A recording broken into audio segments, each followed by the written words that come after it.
지금 서울시민교회 49주년을 지난주에 맞았다고 제가 알고 있는데, 저는 교회에서 태어나진 않았지만 아주 어릴 때부터 이 교회를 출석하고 또 교회로부터 선교의 소명을 가지고 또 교회 후원을 지금까지 받아서 이렇게 사역을 해왔습니다.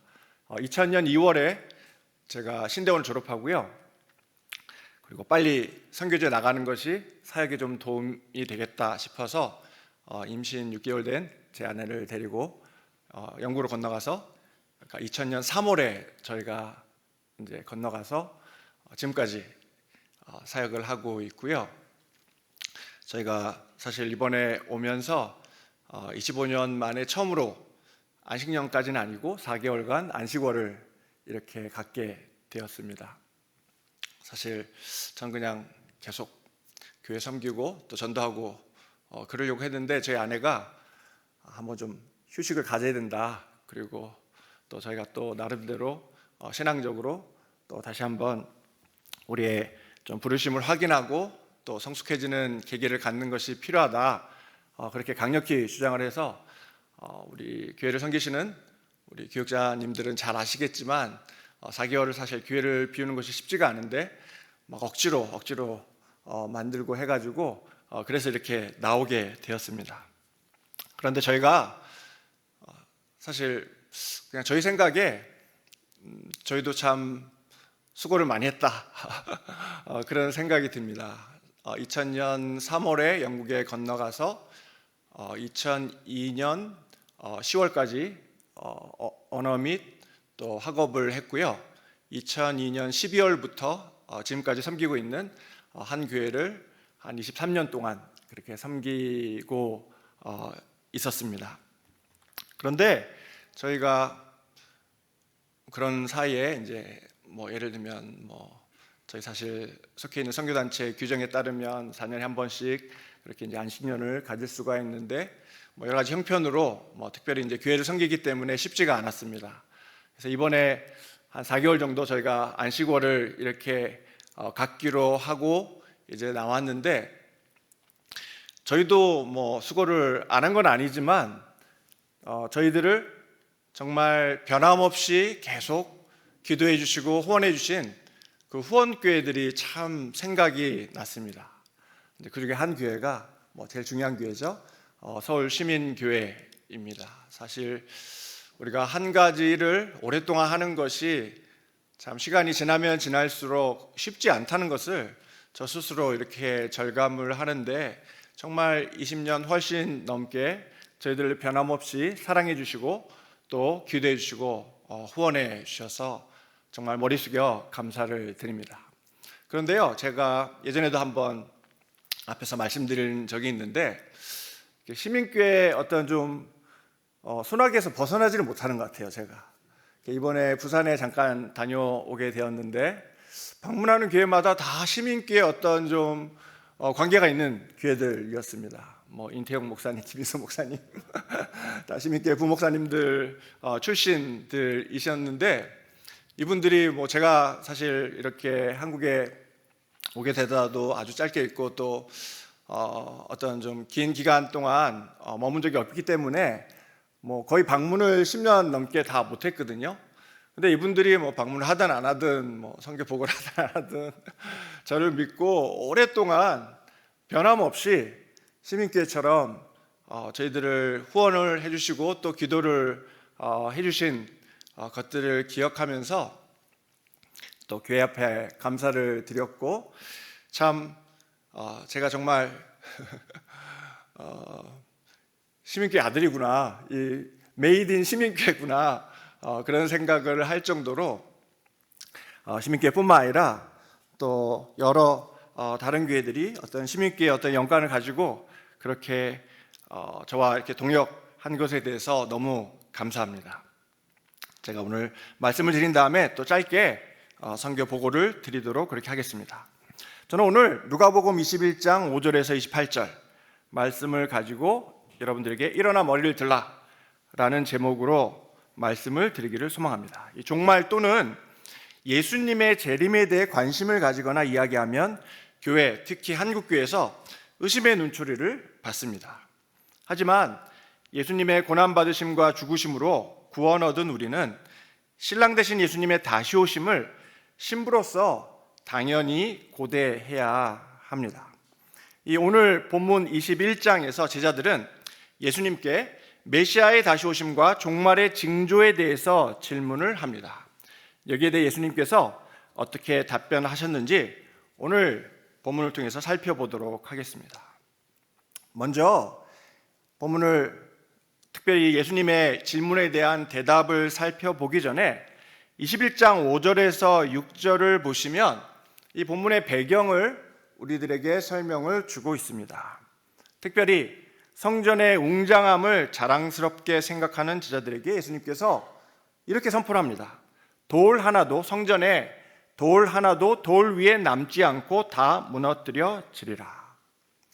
사실 유대인들에게 잘 보이기 위해서 이 헤롯 대왕이 주전 20년부터 시작한 이 성전 건축이 주 64년까지 이렇게 이르게 되면서 완성이 되었는데, 역사 기록을 살펴보면 완성 후 6년 뒤에, 즉 주 70년 성전이 예수님의 이 예언처럼 완전히 파괴되는 것을 알 수가 있습니다.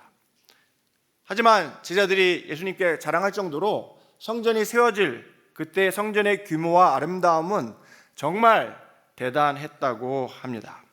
특히 이 헤롯의 벽돌들, 즉 헤롯 대왕이 이제 성전을 세울 때 이제 돌을 성전보다 더 위에 있는 산에서 이제 깎아가지고 가지고 내려와서 성전을 세웠잖아요. 그 성전의 돌이 얼마나 컸는지 길이가 보통 4m가 되고 무게가 여러 톤들이 되었다, 이렇게 이야기하고 있습니다. 그런데 지금 그 위대한 건축물, 특별히 이 유대인들에게 있어서 정말 심장가도 같은 역할을 하는 성전의 그 규모를 자랑하는 제자들에게 예수님은 돌이 돌 위에 하나도 남지 않고 무너질 것을 예언합니다. 실제로 로마인들이 예루살렘과 성전을 무너뜨릴 때 먼저 성전 안에 불을 질렀습니다. 성전이 겉으로는 돌로 지어졌지만 그 안에 기초, 이 구조는 또 다 나무로 되어 있었기 때문에 이 중간에 불을 놓으면 마치 화롯불처럼 이제 성전이 타게 되어 있었습니다.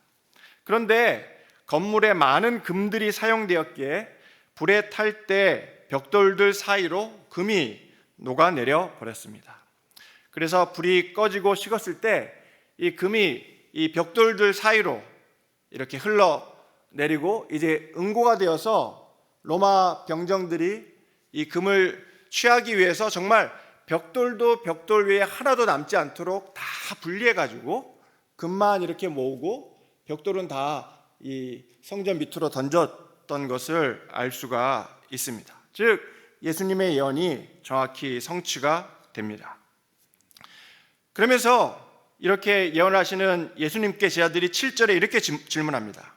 어느 때 이런 일이 있겠사오며 이런 일이 일어나려 할 때 무슨 징조가 있사오리까? 이 질문이 어떻게 구체적으로 내용이 있는지를 보려면 같은 사건을 기록하고 있는 마태복음 24장 3절에 더 구체적으로 기록이 되어 있습니다. 즉 제자들이 예수님께 어느 때에 이런 일, 즉 돌이 돌 위에 하나도 남지 않고 무너질 이 있겠사오며 또 주의 임하심과 세상 끝에는 무슨 징조가 있사오리까? 라고 질문을 합니다. 그래서 이 질문을 누가복음과 마태복음을 종합해 보면 세 가지로 나눌 수 있는데, 먼저 1번 어느 때 이런 일, 즉 성전이 무너지는 일이 있고 그 징조가 무엇인지. 두 번째 재림, 즉 주의 임하심의 징조는 무엇인지. 세 번째 마지막 때, 즉 세상 끝의 징조는 무엇인지 제자들이 지금 예수님께 질문을 하고 있는 것입니다. 우리는 그 성전의 무너짐과 또한 이 재림과 또한 세상 끝의 징조 사이에 최소한 2000년이 있다는 것을 역사를 통해 알 수가 있습니다. 그런데 이 제자들의 질문을 보면 지금 이것을 뭉뚱거려서 한꺼번에 예수님께 질문을 던지고 있는 것입니다. 즉 제자들은 초림, 예수님의 초림, 고난받는 종으로서의 메시아의 오심, 또한 재림, 왕의 왕, 주의 주로서의 메시아로 오심을 잘 구분하지 못하거나 초림과 재림 사례에 최소한 2000년의 교회 시대라는 간격이 있다는 사실을 모르는 데서 오해해서 이렇게 질문을 던지고 있는 것을 알 수가 있습니다. 그런데 우리가 또한 제자들이 동일하게 가졌던 구약을 읽어보면 왜 제자들이 이렇게 초림과 재림을 뭉뚱거려서 마치 동시에 일어나는 것처럼 예수님께 질문을 할 수밖에 없었는지 조금 이해를 할 수가 있습니다.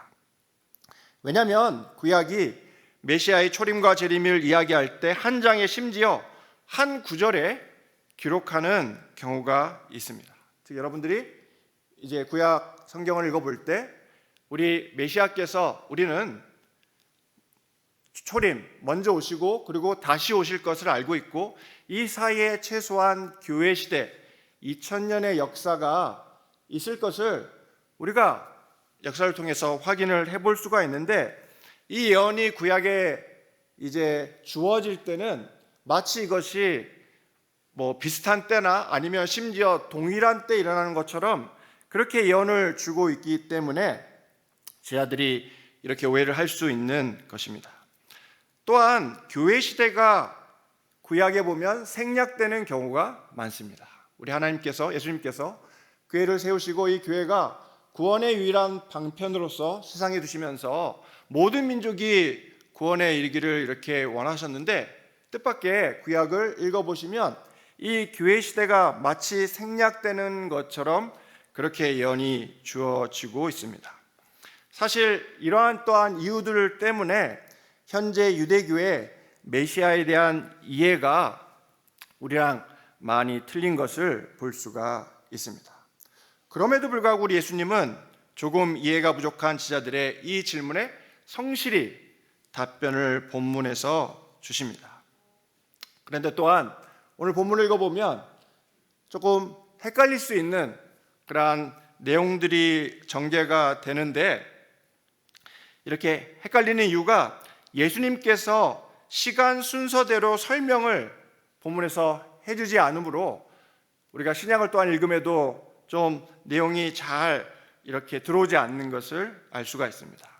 여기에 대한 해결 방법은 이 동일한 사건, 동일한 예수님의 이 말씀을 기록하고 있는 마태, 마가, 누가복음 세 본문을 서로 비교하고 특히 접속사를 주목하면 됩니다. 제가 영어를 공부할 때 이 사인포스트, 접속사를 주목해서 봐라 뭐 이런 특별히 이제 읽기하고 쓰기를 할 때 그런 이야기를 들었었거든요. 마찬가지로 우리 본문을 읽을 때 이 본문이 예수님께서 시간 순서대로 우리에게 주지 않으셨기 때문에 그 접속사를 보면서 시간 순서대로 재배열하면 이 내용이 어떤 내용인지 쉽게 파악을 할 수 있으십니다. 먼저 누가복음 21장 8절에서 9절은 이렇게 종말을 다루기 전에 교회 시대의 일반 현상에 대해서 예수님이 우리에게 교훈을 주십니다. 예수님은 이 세 가지 질문에 답변을 주기 전에 제자들에게 성급히 판단하지 않도록 먼저 마지막 때의 징조 전에 교회 시대 일반적인 현상들을 말씀하시는데 먼저 8절과 9절에 의하면 거짓 메시아들이 등장하고 또한 지역적인 전쟁들이 있을 것이다는 것입니다. 여러분들이 네이버에 위키피디아 이런 데 들어가 보시면 현재에도 활동하고 있는 자칭 메시아가 제가 확인해 보니까 최소한 36명이 있는 것을 인터넷을 통해서 보실 수가 있으십니다. 참 부끄러운 것은 36명 중에 한국 분들이 상당히 되고 있습니다.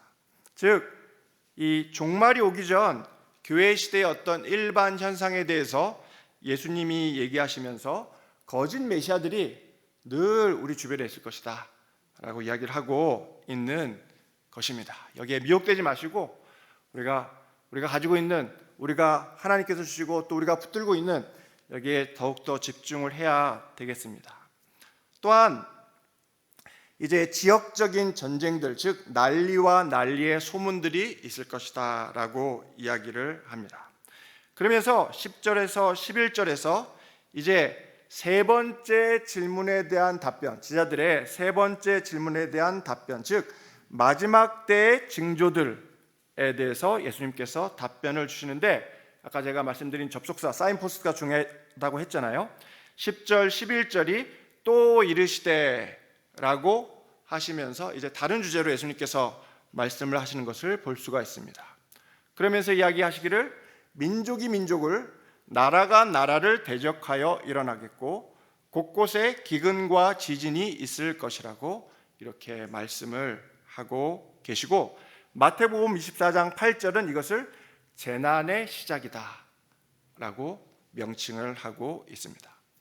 여기서 재난이라는 단어를 이제 어떻게 성경에서 다르게 사용하고 있나 살펴보면, 이 재난은 출산의 고통을 의미합니다. 저는 남자라서 출산의 고통을 겪어보지 못해서 잘 모르지만 우리 제 아내나 또 우리 여기 계시는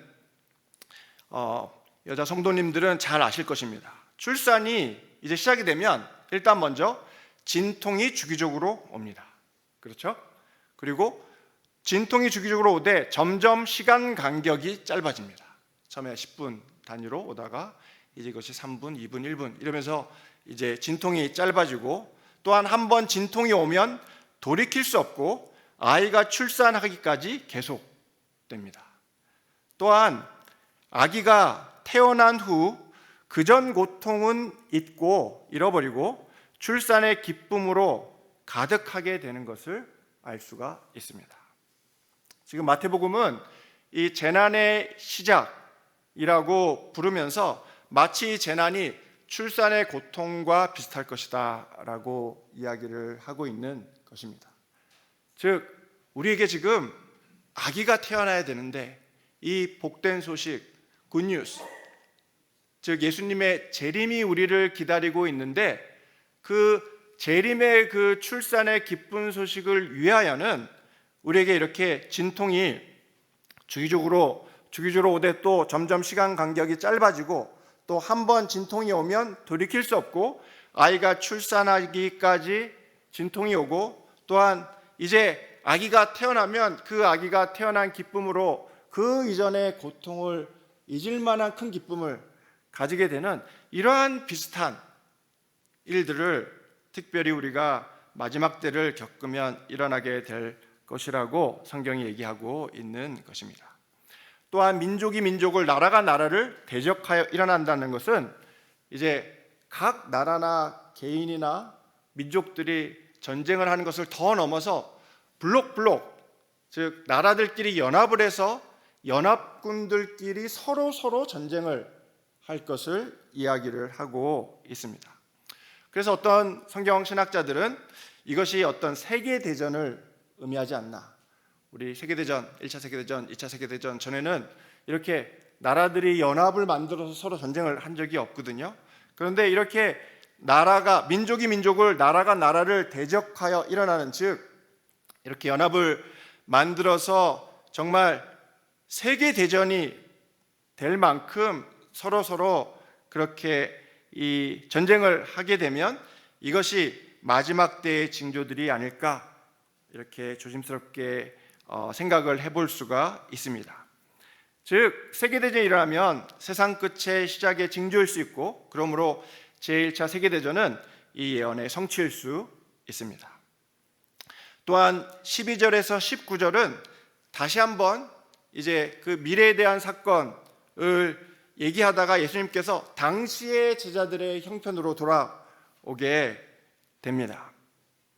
근거는 12절에 이 모든 일 전에 라는 접속사, 그러니까 이 모든 일 전에 또한 제자들의 형편을 12절에서 19절에 이야기를 하게 됩니다. 즉 마지막 때의 징조들과 관련해 세 번째 질문에 대한 답변을 주신 후 예수님은 다시 당시의 시간으로 돌아가 제자들이 겪게 될 일들을 이 12절에서 19절에 말씀을 하십니다. 제자들은 12절에서 19절에 의하면 유대 종교 지도자들에 의해서 박해받고 이방인들에 의해서도 핍박받을 것이지만, 이러한 박해가 전도를 위한 기회를 제공할 것이다 라고 이야기를 합니다. 이들은 특별히 법정에 서기 전 증언을 준비하기 위해 고민할 필요가 없는데, 왜냐하면 예수님께서 약속하시기를 하나님의 지혜로 말미암아 법관 앞에서 무엇을 말해야 할지 알게 될 것이기 때문입니다. 즉 이분들이 법정에 서게 될 때 성령님께서 친히 이들에게 무엇을 이야기할지 그렇게 말씀을 주시겠다고 약속을 하십니다. 이들은 심지어 가족들에게조차 버림받고 어떤 이들이 순교에 이를 만큼 모든 이들에 의해 미움을 받게 되지만 이들의 구원은 확실하고 또한 많은 영혼들을 구원에 이르게 될 것이다 라고 제자들에게 이야기를 하고 있습니다. 그러면서 20절에서 24절은 이제 미래로 다시 돌아가서 예루살렘의 멸망의 징조가 무엇인지, 즉 첫 번째 질문에 대한 답변을 주고 있습니다.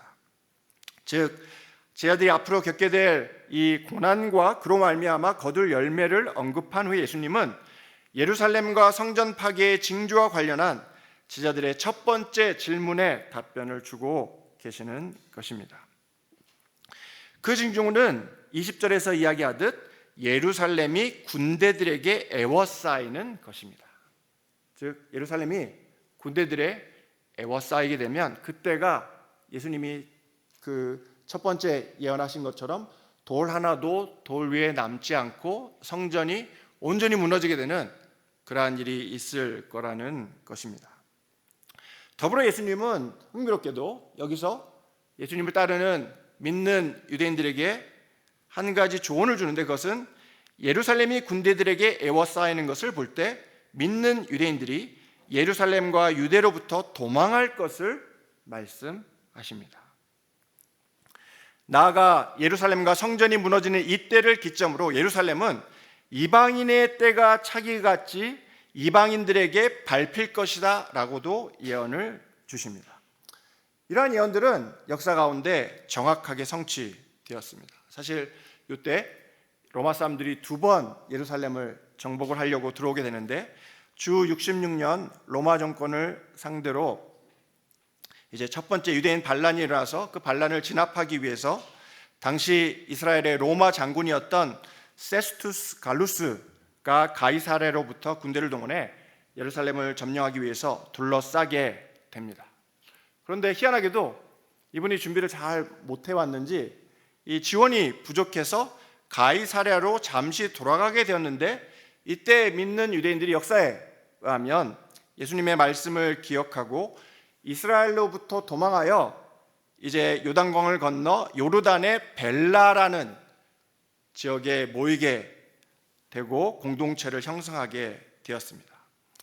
이후 주 68년 로마의 새로운 장군 베스파시아누스와 그의 아들 티투스가 다시 예루살렘을 둘러싸고 주 70년 예루살렘과 성전을 예수님의 예언대로 멸망시키게 되고, 이때 약 110만 명 정도의 유대인들이 죽임을 당했지만 예수님의 예언을 40년 전 듣고 그대로 행했던, 즉 예루살렘이 군대에 둘러싸이는 것을 볼 때 이제 예루살렘과 유다를 버리고 피신하라는 그 조언을 들었던 믿는 유대인들은 이미 요르단으로 피신했으므로 생명을 부지할 수 있었습니다.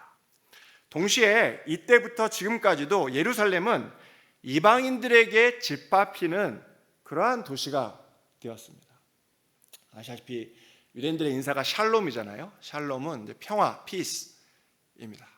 그런데 샬롬이 인사인 만큼 정말 그 평안을 갖기를 원하는 민족이 유대인들인데, 이 유대인들의 도성인 예루살렘만큼 정말 평화를 모르는 그러한 도성이 없을 정도로 이때부터 지금까지도 예루살렘은 이방인들, 즉 로마, 비잔틴, 이슬람 칼리프, 십자군, 오토만, 영국, 현재 유엔에 의해서 짓밟히고 있는 것을 볼 수가 있습니다.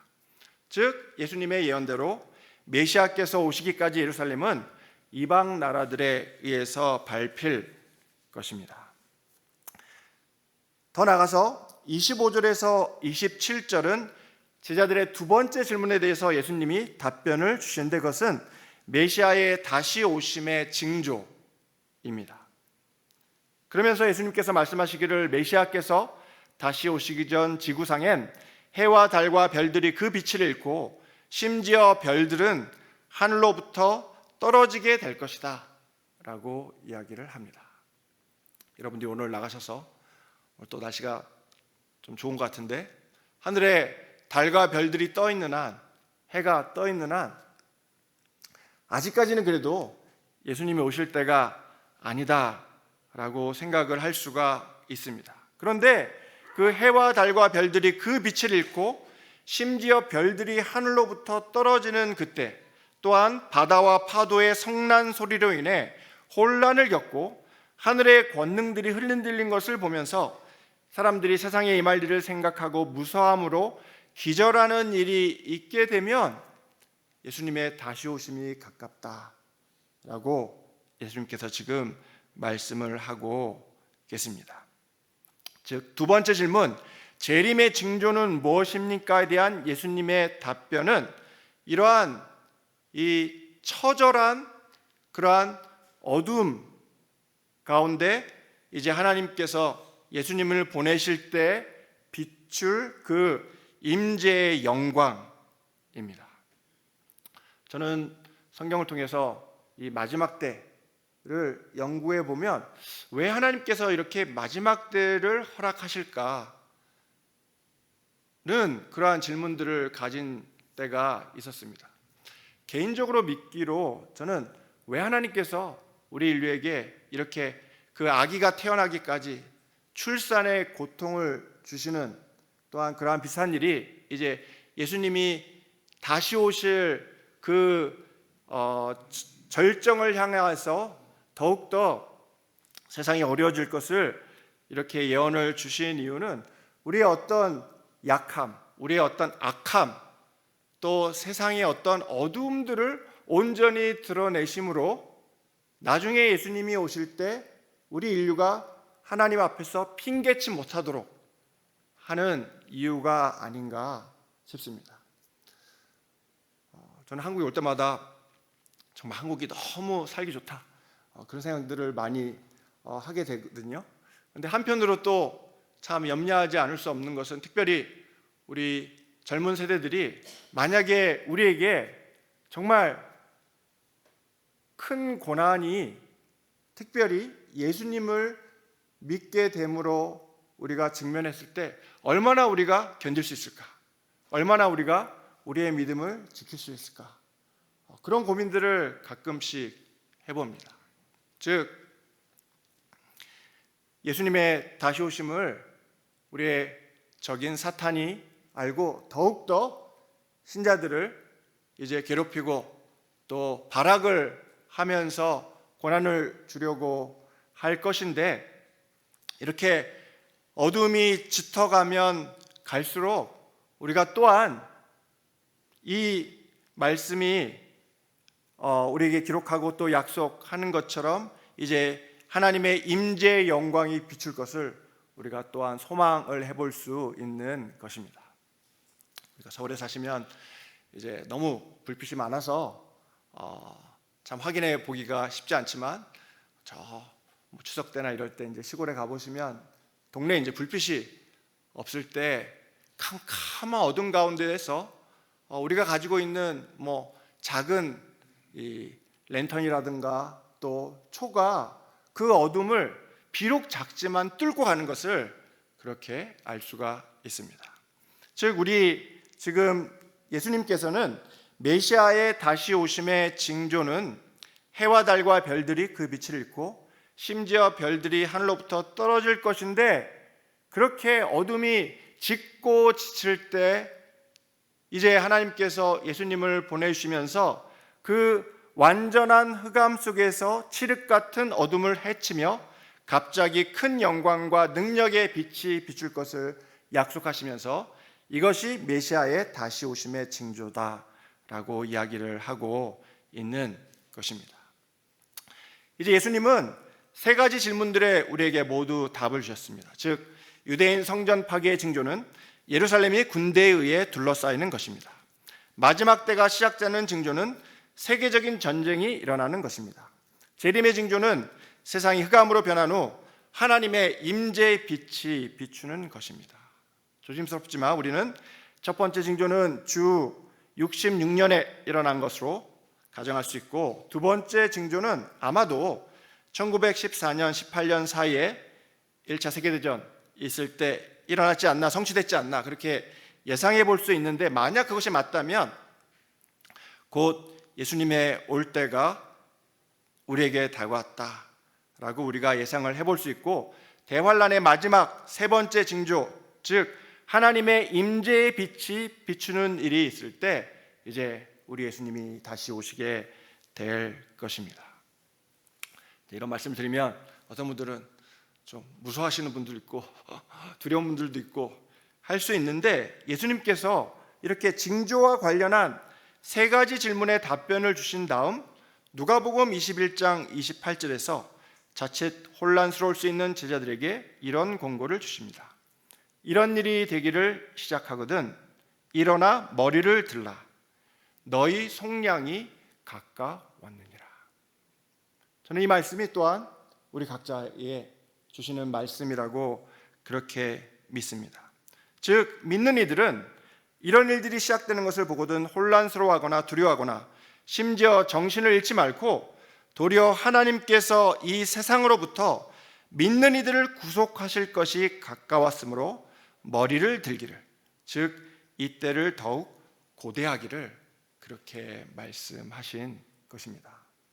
이것이 우리에게 새로운 이야기겠습니까? 특별히 우리의 믿음의 선진들, 특별히 우리 고신의 믿음의 선진들은 하늘에서 천둥이 칠 때, 하늘에서 번개가 칠 때, 또 칠흑 같은 어둠이 몰려올 때 혹시라도 이때 예수님의 오실 때가 아닌가 문을 열어서 밖을 쳐다보고 하늘을 봤다고 그렇게 이 기록들이 이야기를 하고 있습니다. 즉 이분들은 누가복음 21장 28절 이런 일이 되기를 시작하거든 일어나 머리를 들라 너희 속량이 가까웠느니라 는 말씀처럼 예수님의 재림을 고대하고 하루하루 그 재림에 맞춰 자신의 삶들을 살아갔던 것입니다. 이것은 이러한 징조들에 직면하여 세상의 사람들이 흔히 보일 반응들과 크게 비교되고 정확히 반대됩니다. 요한계시록 22장 20절은 연세가 지극하신, 이제 다른 분들은 다 순교하시고 본인만 하나님의 뜻이 있어서 반모섬에 갇혀서 특별히 이렇게 마지막 때 일어날 일들을 하나님께서 보여주시는 이 연세가 지극하신 요한의 모습을 우리에게 보여주고 있습니다. 이 요한이 하나님께서 보여주시는 환상을 통해 마지막 때를 확인하고 기록한 후 이렇게 22장 20절에 결론을 짓습니다. 이것들을 증언하신 이가 이르시되 내가 진실로, 예수님께서 진실로 속히 오리라 하시거늘 아멘 주 예수여 오시옵소서. 우리 이 고백이 또한 우리 서울시민교회 특별히 예수님으로 인해서 구원 얻고 예수님을 사랑하고 또한 예수님이 오기를 고대하시는 우리 모두에게 늘 넘쳐서 예수님이 오실 때 정말 준비된 신부로 하나님 앞에 서는 우리 모두가 되기를 소망합니다. 성도복을 잠깐 사진을 보여드리고 하도록 하겠습니다. 저희 교회가 사실 100년이 넘은 교회고 저희 교회의 위치가 이제 영국에서 유대인들이 제일 많이 집중 분포하고 있는 그러한 지역에 위치한 교회입니다. 2002년 12월부터 섬기게 되었는데 섬길 때 제게 두 가지 말씀을 주셨습니다. 첫 번째는 사례를 줄 수가 없다. 교회가 너무 작아서.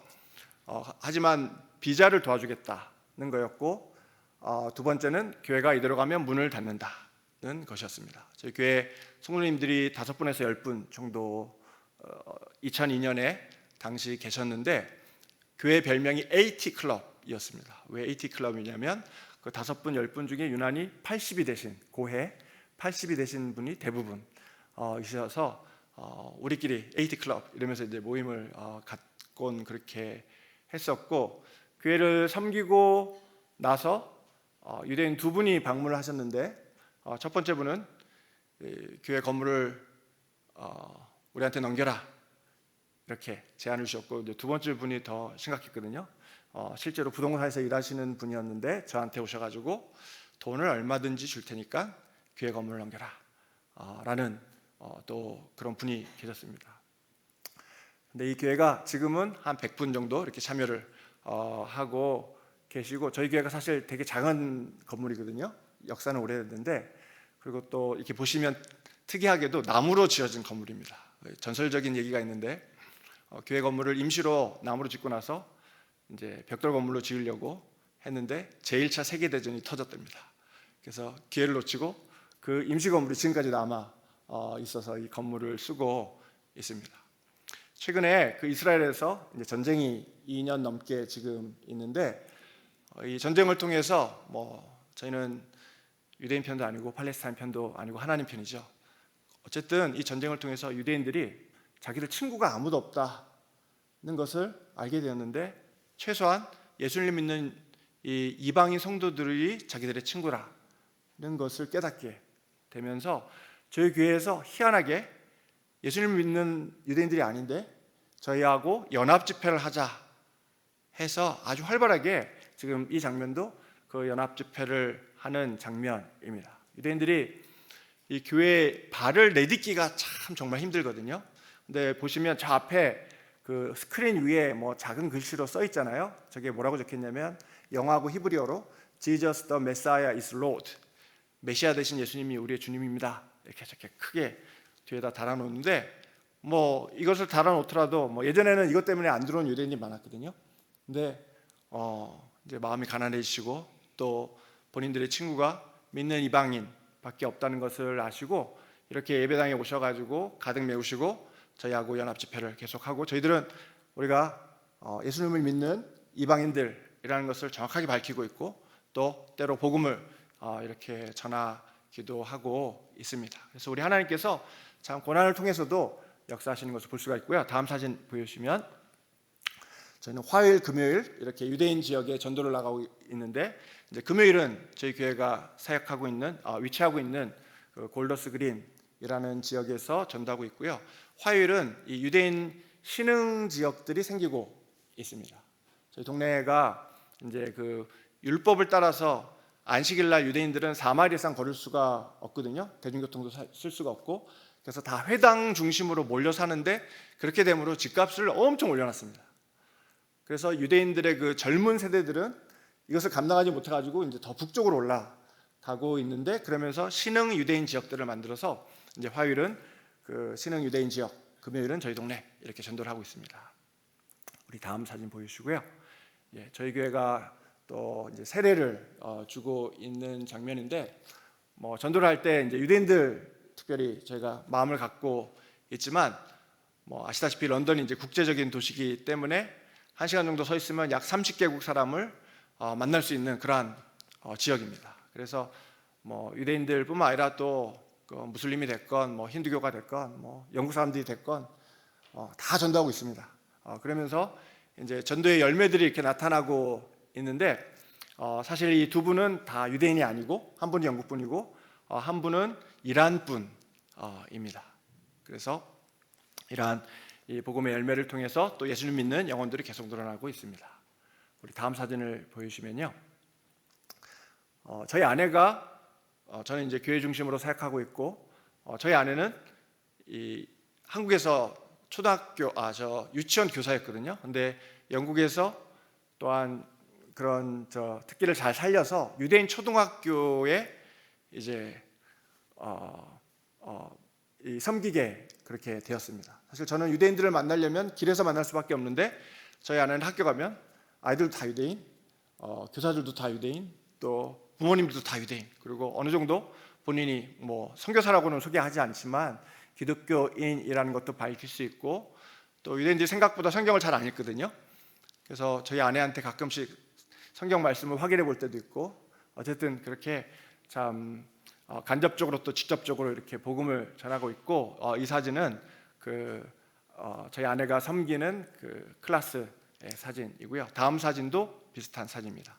예, 이것도 특별히 이제 그 어셈블리라고 하는데 그 수업을 하기 전에 전 학생들이 이렇게 모여서 이제 교장 선생님 말씀을 듣고, 특히 이 두 사진은 그 유대인 절기와 또 이분들이 또 영국에 있기 때문에 기독교 절기를 이렇게 교육상 배우려고 하거든요. 그래서 이제 그런 것들을 이렇게 소위 이렇게 배우는 그러한 시간들이고, 아내가 또한 이때를 통해서 또한 이것과 예수님과 어떤 연관이 있는지 그렇게 설명을 드리려고 노력을 하고 있습니다. 예, 다 보여드렸고요. 예, 이것도 어셈블리 하는 장면이고요.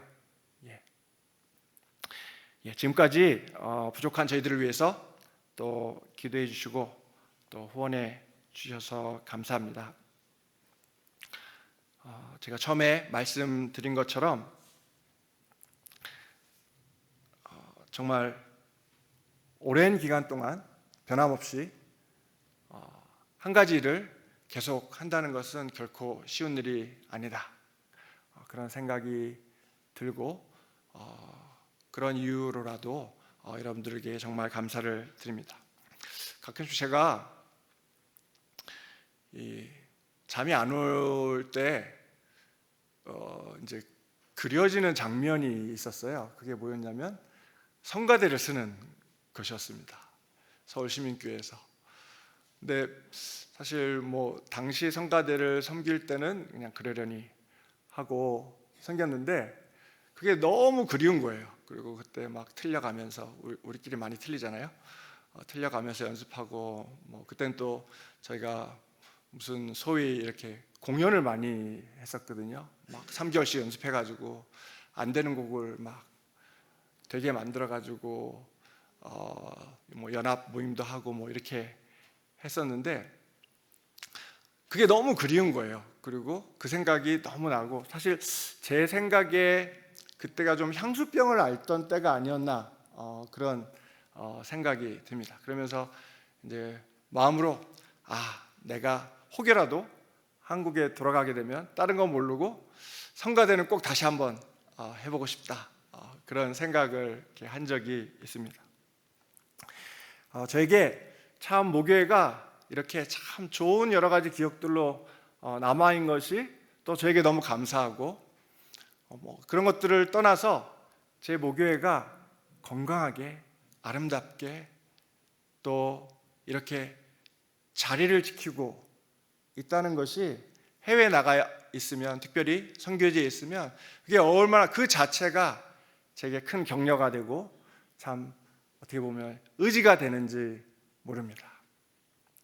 제가 사실 오늘 말씀을 이렇게 전했지만 우리가 정말 예수님 오시기까지 예수님께서 시작하신 그 착한 일을 포기하지 않고, 정말 여러분들도 그렇고 저도 그렇고 계속함으로 서로 격려하고 위로하고, 그래서 우리 예수님 다시 오실 때 칭찬 듣는 우리 모두가 되기를 소망합니다.